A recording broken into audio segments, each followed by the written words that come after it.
Hello, hello, hello. Welcome, welcome, welcome to another live show here on Here to Record YouTube channel.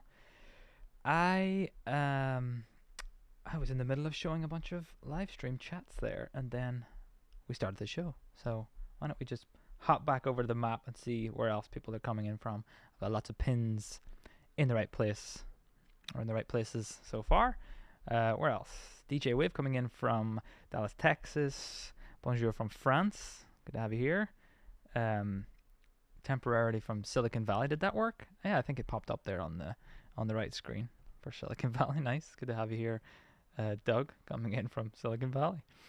One or two last more. What's up from Brazil?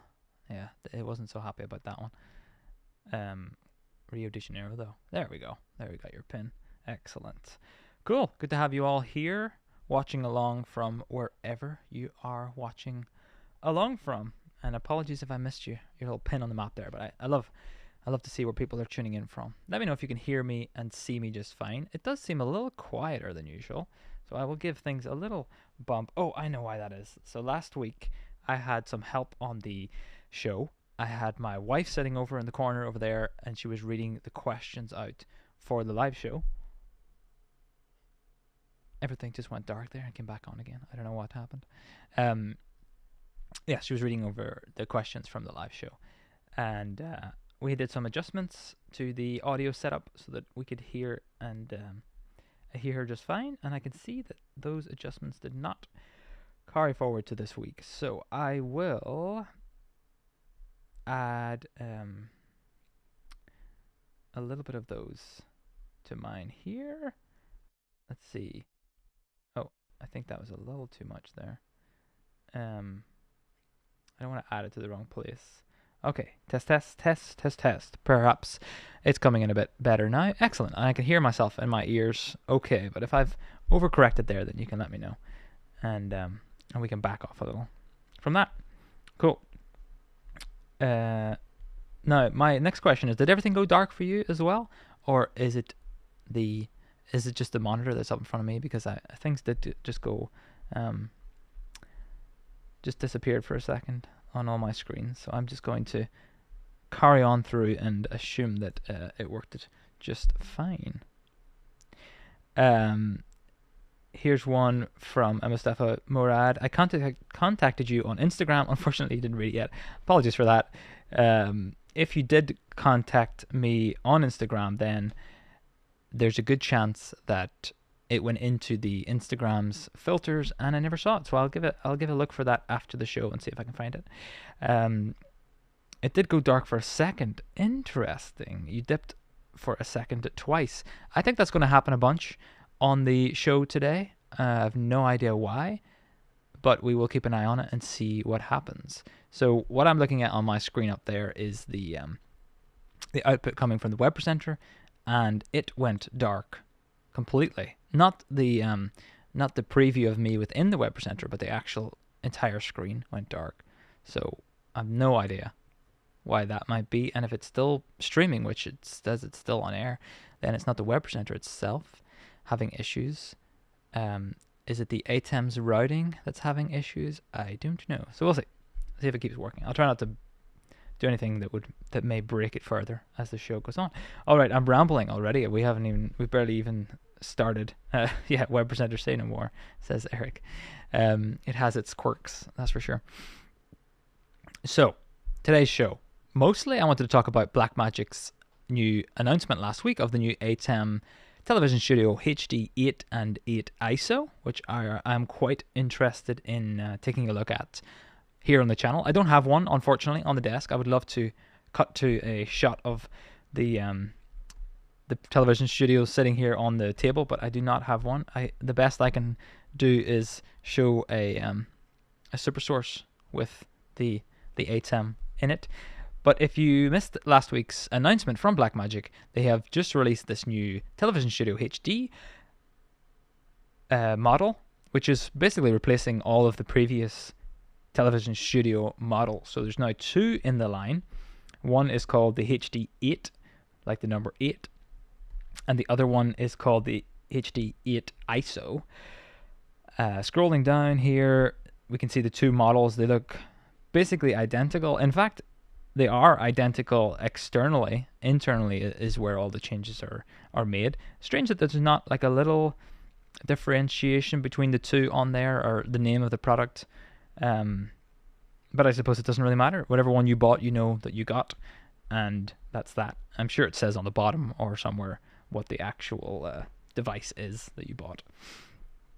So the idea here being that everything is built into this one package. It sits on your desk, or it can be mounted on your desk. It has 8 SDI inputs. It has 12 SDI outputs, although we can come back to that later. That's a questionable number. But it does have the connections for 12 SDI outputs. What else does it have? USB webcam support. It has all of your fun stuff like the chroma keys, the media players. It has, they both have a switch built in, a network switch, which is really cool. Let me see if I go into the tech specs here and down to the back, we can take a look at all the I/O on it. So it has the time code in and out and reference, USB, 2 USB connections for either SSDs. Oh, I suppose actually, yeah, in this one you would have the SSD connected here potentially, or webcam. You can also have there's a network switch basically built in here with 4 ports. So one could go off to, or actually all 4 could go off to 4 computers and connect all of them up to this. If you wanted, you could do that if you wanted to. We also have the 8 SDI inputs as well, and then 8 SDI outputs right above those. As far as I can tell, the idea here is just like the older television studio models, where you'd plug a camera into input 1, for example, then you would send the return feedback out of output 1. So the switcher itself only has 2 auxiliary outputs, meaning you can send anything you want to those outputs, but it does have all of these 8 SDI outputs as well. I kind of feel like it would be cool if it had 8 inputs and 12 routable outputs. I'm really enjoying that with the Constellation HD that I have in the background here. It has 12 ins and 24 outs. Is that the one I have? I think so. And no, that doesn't make any sense. It doesn't have that many outputs. Anyway, it doesn't matter. It's really nice to have those configurable outputs. And 2 auxiliaries, I think, is a little bit tight for a switcher of this size with 8 inputs coming in. I had 1 auxiliary output on my Television Studio HD, which I actually have sitting here.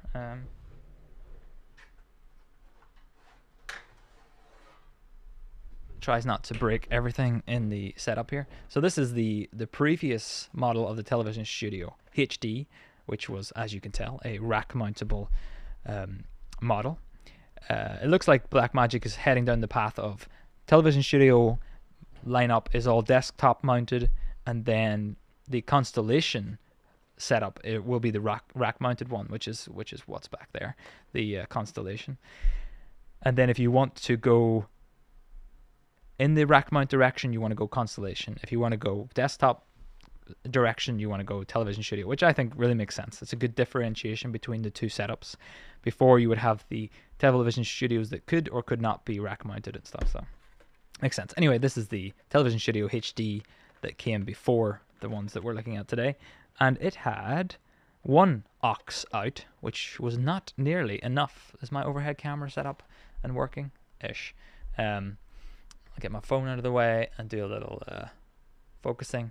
Yeah, so it had the 8 inputs, 4 HDMI, 4 SDI, and then the 1 aux output. And I really wanted more than 1 aux output on that. 2 or 3 maybe would have been nice. Sometimes it's good to just send 1 camera or something to recorder, or a submix to a recorder. So we'll see. We'll see what people say about that in the long term. Went black again for a second. Oh no. Well, hopefully you can still hear and see me just fine though. I'll just keep powering on through and we'll see what happens. All right, where was I? With the back over to the setup here. The Constellation HD8 looks like that, and the ISO looks the exact same. The difference here in the ISO version, which is really cool, is similar to the the other one, it does internal recording and recording to SSD, but of course with the ISO capabilities, you can also ISO record all of the inputs, all of the 8 SDI inputs. You can do a record of the program. It also records that DaVinci Resolve file that you can bring into an editing software later. And then one really strange, I think I'm going to call it strange, feature on this ISO version is streaming sources. So you can see it listed here. Not very exciting, is it? But the idea being that the ATEM itself has 8 inputs, hardware inputs, SDI inputs, but it also has 8 software or streaming inputs. Now you can't use all 8 of both at the same time. It's not a 16 input switcher. It is only an 8 input switcher, but you can mix and match all 8 of those to choose whether they are software, as in streaming, or hardware, as in you plug it in and plug in an SDI cable. Then from there, these streaming sources can be streamed to via other Blackmagic equipment, and they did actually release a couple of new cameras this past week as well, Blackmagic. Let me head into that and then I'll cut to that in a second. So on the channel here, I've looked at these in the past actually. The Blackmagic Studio 4K cameras. However, previously they had this Studio Camera 4K Pro, and now they have the G2 version of it, as well as this 6K Pro camera. These two are new in the line, which is quite neat. The 4K G2 Pro looks exactly the same as the previous 4K studio camera, as far as I know. Oh, this is the 6K version, so obviously it looks a bit different. But the G2 Pro seems to be the exact same camera, except inside of it, it now has the abilities to stream to the ATEM Television Studio HD8 ISO. All of these terms, of course, are mouthfuls. So this ISO version has that ability to take up to 8 incoming streaming sources. It hasn't been confirmed yet what the deal is with those, but as far as I can tell so far, that will be limited to Blackmagic streaming RTMP sources. That meaning, and if you ever had a ATEM streaming bridge, which I have a couple of, but not within arm's reach, the idea behind that product was you could stream from Blackmagic ATEM Mini Pro to that streaming bridge, or from a web presenter to that streaming bridge, whatever you wanted. It just had to be Blackmagic's product, because they're doing something under the hood that means that only those can stream to the streaming bridge. And effectively, the ATEM Television Studio HD8 ISO, it has 8 of those little streaming bridges built into it.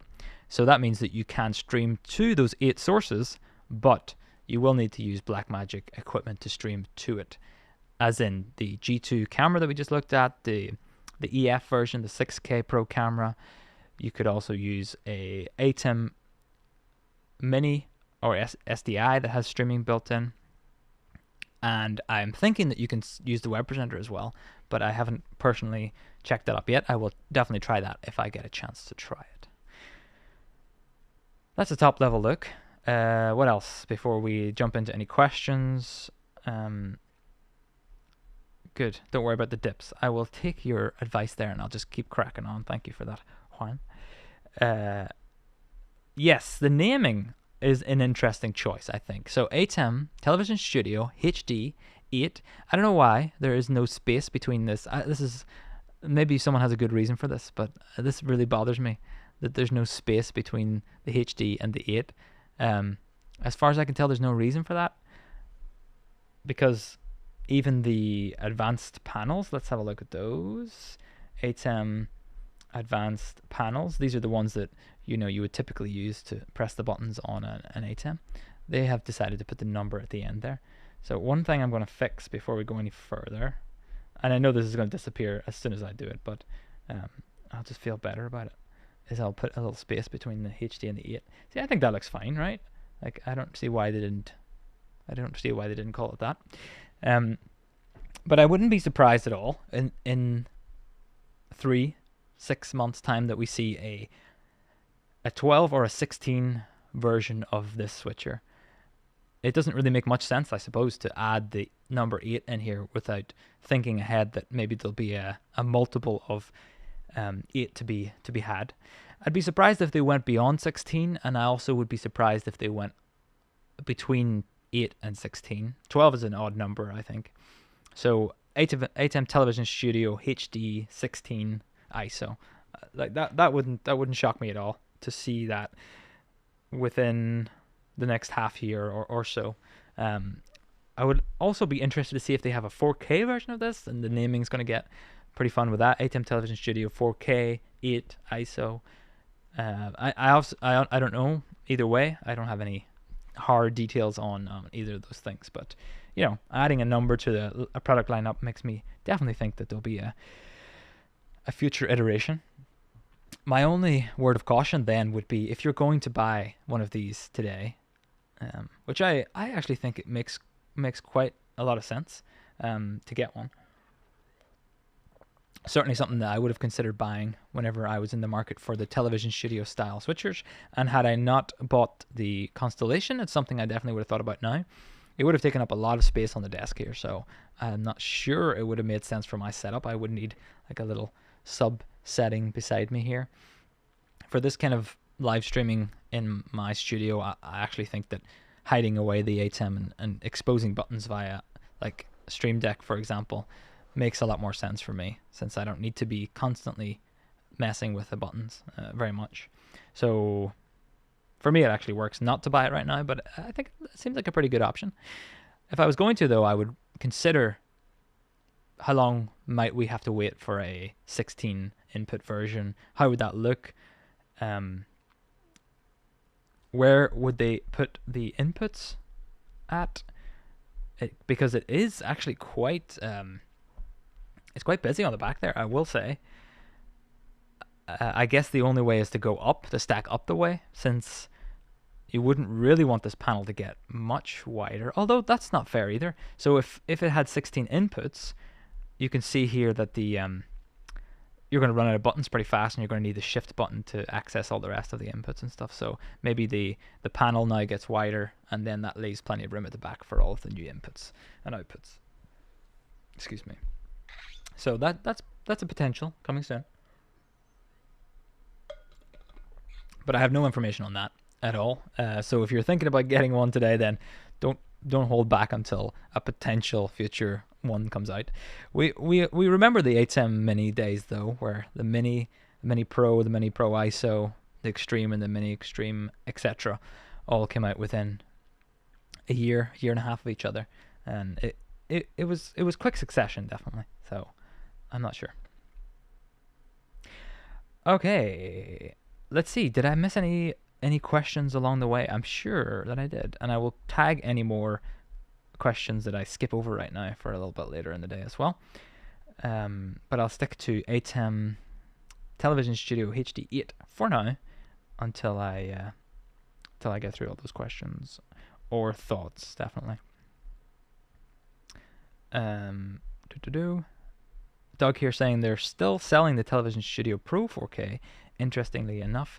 Yeah, I didn't actually see that today. So one of the things I did today was I updated this little list that I'm keeping for no good reason other than for my own joy and for the odd person that wants to look at it. It's called ATEMs Compared, and I log and keep track of all of the current ATEM models that are available on the Blackmagic website. But I actually think that I removed the one you're talking about today. Let me see if I could just post a link to this if you want to have a look at it again. ATEMs Compared. It's just a Google Doc, basically, with all of the current models in there. Where did you go? There you are. So it's just a nice way for me in one place. I can see some people popping in, nice, to see what's the deal right now, what switchers are on offer, and what makes sense to purchase if you're in the market for one. I really hope I set this up to be, you can't edit the sheet, I'm pretty sure I did. because if you're flicking around on the Blackmagic website, it is actually a bit of a pain to jump between each of them and compare what's available. And I always intended to turn this into like a little experience web app or experience on the Here to Record site. I just never got around to it yet. But today I did remove the the Television Studio Pro 4K version because I didn't think that they sold it anymore. But I'm hearing that they still are selling it, so that's interesting. I wonder how do you get to that now. The reason I took it off is because it wasn't on this list here, but it's also not on the tech specs page in here.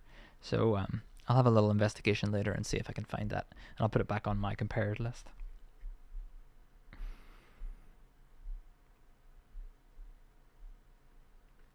Han says maybe it is program out on the SDI outputs. Yeah, it would be program out on all of the SDI outputs except for the auxiliary SDI outputs. Very interesting new switcher, says Francis. I currently do sports production for a variety of local high school programs. Do you think this only having 8 inputs would be a limitation? I mean, 8 inputs is a lot. I find, I'm just remembering it is 12 inputs on my switcher here, and I have them all filled up, or almost all filled up, but that's just because I have some extra things lying around. I would get away with 8 in this space for the average production. Let me see. I have 1 for the main camera, 2 is my overhead camera that I use sometimes, 3 is this laptop coming into it, 4 I have another SDI ATEM sitting here which is looping back in so I can do like some sub mixes if I want to.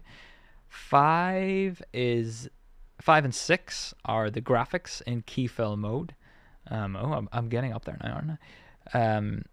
7 is an Apple TV, which I rarely use right now. 8 is the PC, which is really only used in the pre-show these days. And I have loads more than that. But for the average show, I could get away with with those 8 inputs. For your productions on for a what was it? A variety of high school programs. Yeah, sports productions. I mean, if you have, it depends how many cameras you have. Oh, thank you. IT never gets old. You're right. It has 20 inputs and 12 outputs. It's been a while since I went back there, so I haven't got 20.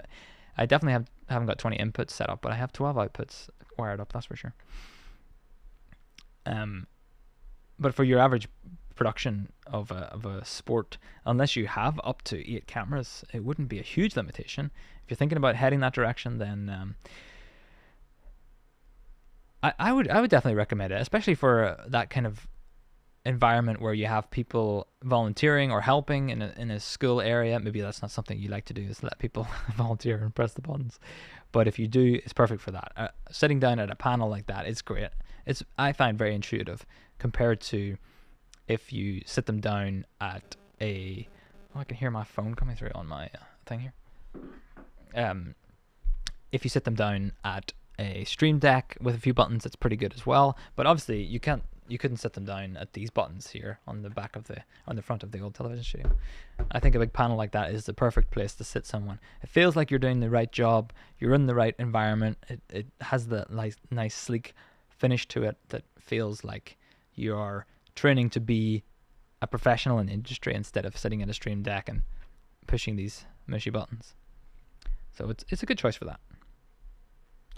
Aaron here saying I was thinking HD16 or HD20. Yeah, I could see both of those for sure. And Hans here says 16 inputs where 4 or HDMI would be nice. Yeah, interesting. On the release video on the live stream, but I guess it was really a video. I would say this HDMI route is not something that that they're heading down. I'm guessing the HDMI route is for the ATEM minis these days, and then the SDI route is really for these television studios. Because this Television Studio HD, the previous model, did have, or one of the previous models did have those 4 HDMI inputs and 4 SDI inputs, but I think that Grant said people tended to want the SDIs, unless I'm misremembering what he said. IT Never Gets Old says, Aaron suggested yesterday that this is not really designed for one-man band type streaming. It seems more designed for a control room. I haven't watched Aaron's stream yet, so I need to go back and see what exactly you said about that. But I would disagree. I would say this would be really good for a one person rolling around streaming, recording. It's got everything built into it basically. And one of the things I had never mentioned before was the new audio controls built into it, which is something that I'm really happy to see finally added into the panel like this. So you have full control of all of the audio sources coming into the ATEM and out via the this new sort of area on the panel, which is really nice. Even the advanced panel that costs basically as much as this costs, you don't have that audio control. Where here it is. There's a much better look at it. You don't have that kind of audio control in the advanced panel, which I wouldn't be surprised to see that audio control come to a future advanced panel. But they did just release new versions of those mid last year, so it's hard to say if they'll refresh them this soon again. So it's your point. If it's not, okay, Aaron's back in again. Oh, I meant not really good for when you're streaming yourself, like John and I do. Yeah, exactly. As Dennis mentioned about the fact we both like a rack-mounted companion setup. Exactly. That I would agree with that. That as a solo person, I even wanted to get a advanced panel to sit here and control my ATEM behind me, but I think it just takes up too much room on the desk, and I would have to have it in a position where I couldn't really press it, so it wouldn't be worth the money for me. What I will say though is what I really liked about the rack-mountable television studio, I'm going to take it out again. I'm glad I had this here just sitting beside me. Is that you could build this into rack mounts and rolling racks and all sorts of stuff. And specifically in the release video for these products, Grant said that nobody ever put these ATEM television studios in a rack case, so they didn't try to make this one fit within a rack case. And I've seen plenty of people with them in rack cases. I've seen plenty of the panels, of course, much more of the panels, but I have seen these built into rack cases. So it is slightly a shame, I think, that it doesn't fit in a rack case anymore, because I wouldn't want to be walking around with this thing. And Doug just says the same thing at the same time here.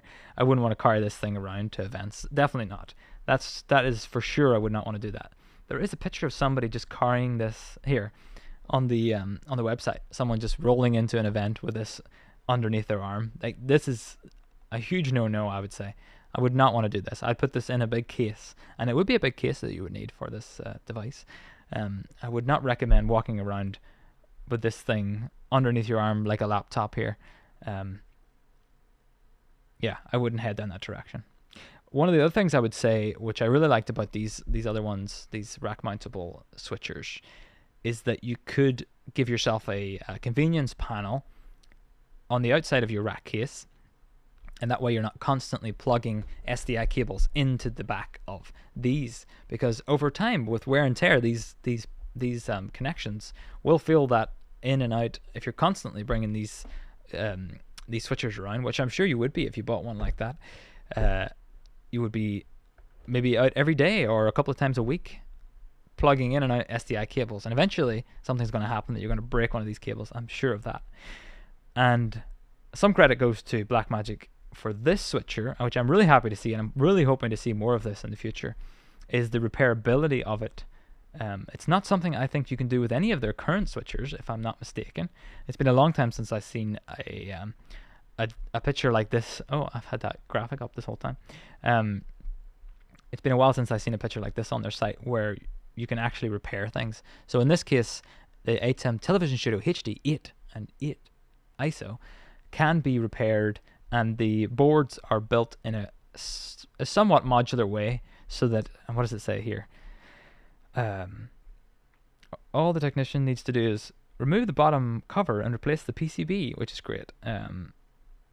It does say something about a qualified technician here, so I don't think I would. Yeah, qualified technician can buy a replacement. I wouldn't crack it open myself. Well, maybe I would actually. If you can buy the boards yourself, then maybe I would. If it broke, why not? Instead of bringing it somewhere. So I want to see more of this. I don't think that the ATEM minis are very repairable, as far as I've heard. It's basically, when it's done, it's done. So it's nice to see this repairability and somewhat crack it open and fix things. That's nice. I want to see more of that from Blackmagic and the industry in general. It'd be good to see. Yeah, pretty big laptop, definitely. Or you don't want to try and stuff it under the seat in front of you in the plane. I would not want to do that either. Oh wow, 30 minutes has passed so fast. We'll go for another five minutes or so to get some more questions here before I wrap things up. IT Never Gets Old wants to know, do you ever use that bird dog camera for anything other than a blurry shot? Not currently. This bird dog camera over here I just use for the blurry shot in my opening. I really like it because I can use a little remote for it. Oh wait, good, that's a good time for the remote to stop working, isn't it? Yeah, there we go. So I can use a little remote if I really need to, but for now the studio here just sort of stays fixed mostly. Oh, I just realized I bumped the camera and I'm way off center. It's too far away to fix as well. Oh well. So I only use that really for that opening shot. Rylan says, man, my web presenter has issues from time to time. Do you power yours off? Yes, I'm a bit of a stickler for power things off whenever I don't need them. I don't see any logic in me leaving this equipment on 24/7. It makes no sense. I am actively against it, leaving the equipment on whenever I don't need it, especially if I'm gone from the office for 2-3 days in a row. Everything in here turns off. The only thing that stays running is my PC, and even that I'm stopping doing as well, because I used to leave that running so that I could remote into it from home and then I can, grab some files off it. But even that, I don't find myself doing much anymore. So the web presenter is turned off always, and I only turn it on about 60 minutes before this live stream every Monday, and then I'll turn it off again before I leave the building in the next half hour or so. Let's see, any more questions? Grant says, with all these features, if they had a 2 ME version, I'd be tempted to sell the Constellation 2 ME I just got and get one of those instead. They may well do that. I would be surprised if the television studio lineup gets more than 1 ME. I'm thinking that they want to push you into the Constellation lineup if you want to get 2 and 4 MEs. That would be my guess. There's not that many gaps in the pricing structure for all of these slants. So, or SKUs, I guess. So I would be surprised if they make a 2 ME version, but I have no idea. John's hardware list, I haven't seen that in a while.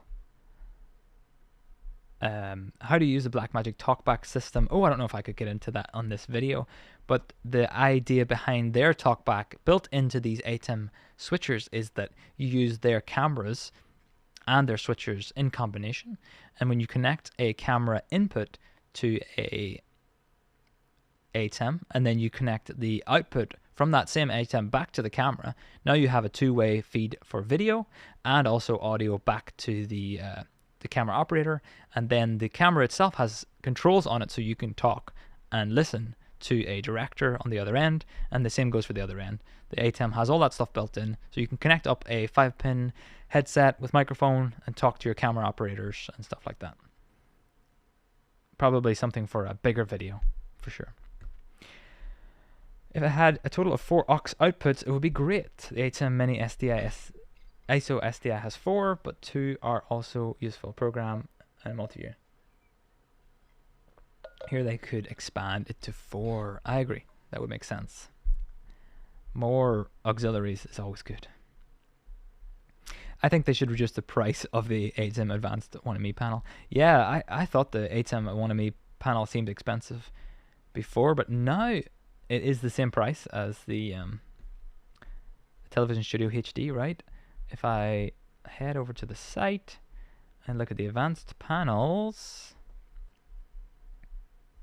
Okay, yeah, it's more actually. So the 10-button panel is more expensive than the Television Studio HD8. Obviously, there are two different products. This one is controlling a switcher, and the other one is a switcher. But yeah, it is a chunk of money for a control surface. That is for sure. I have not been able to justify it myself for anything.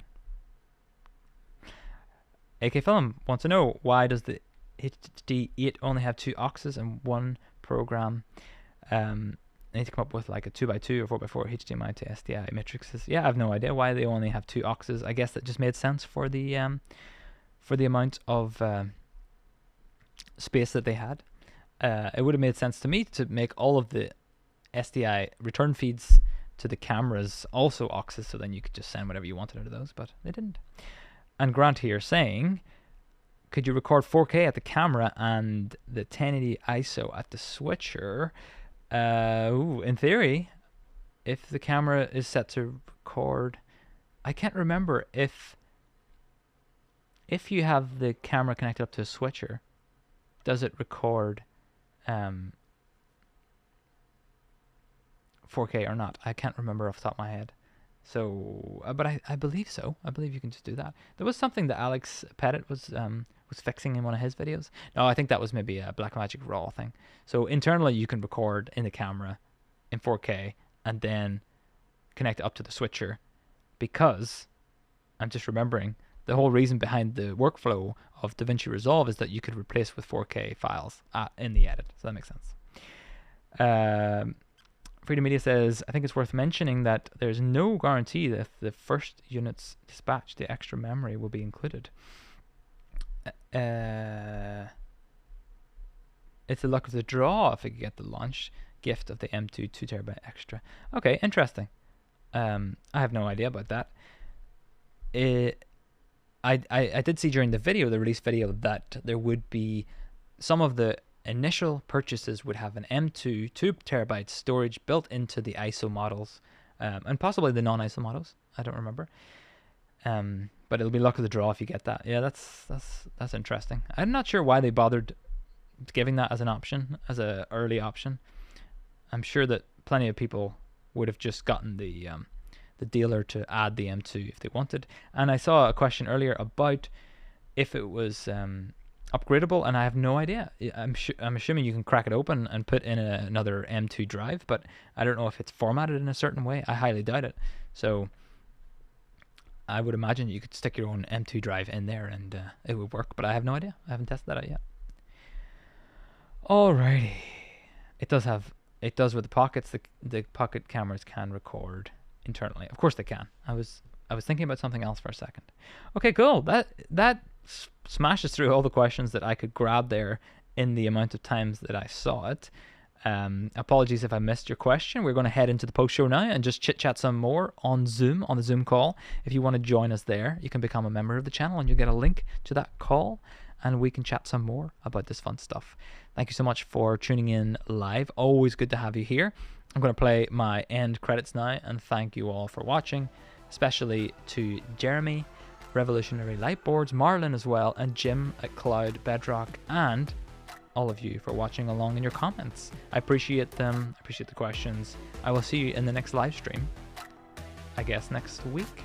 Maybe fun stuff to announce then. We'll see. Bye.